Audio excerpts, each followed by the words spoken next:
మంచి తిండి తినాలి, ఆరోగ్యంగా ఉండాలి అని చెప్తుంటారు డాక్టర్లు. కానీ ఏం కొనేటట్టు లేదు, ఏం తినేటట్టు లేదు. కూరగాయల రేట్లు మండిపోతున్నాయి, పబ్లిక్ జేబులేమో ఖాళీ అవుతున్నాయి. ఏం కొందామన్నా కిలో 100 అంటుర్రు.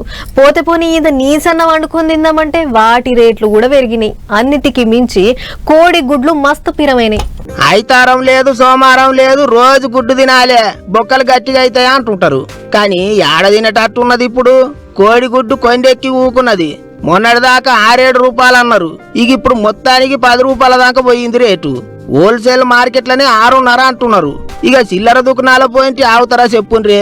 కొన్ని జాగాల్లో 8 రూపాయలు ఉంటుంటే కొన్ని జాగాల్లో 10 రూపాయలకు తగ్గేదేలే అంటుండ్రు.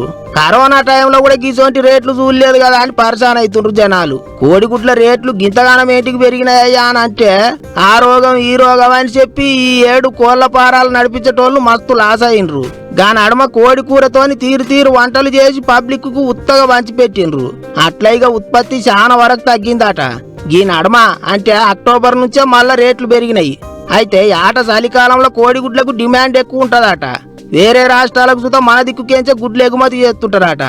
అట్లయిగా ఉత్పత్తి తక్కువైంది, డిమాండ్ పెరిగిందా అన్నట్టు. దాని మూలాన రేట్లు కూడా పెరిగినాయి. ఈ చలికాలం అంతా ఒడిసేదాకా కోడిగుడ్ల రేట్లు తగ్గవన్నట్టే చెప్తుండ్రు. ఏం చేస్తాం మరిగా, ఏ రేటు పెరిగినా తినకనైతే తప్పదు. పిరమైనవి కాబట్టి 2 గుడ్లు తినకాడ ఇప్పుడు 1 గుడ్డే తింటాం అనుకుంటున్నారట చాలా మంది.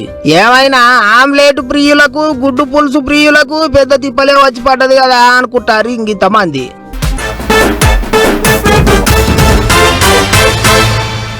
పటాస్ న్యూస్ నడిమిట్లా ఇప్పుడు ఒక చిన్న బ్రేక్ తీసుకుందాం.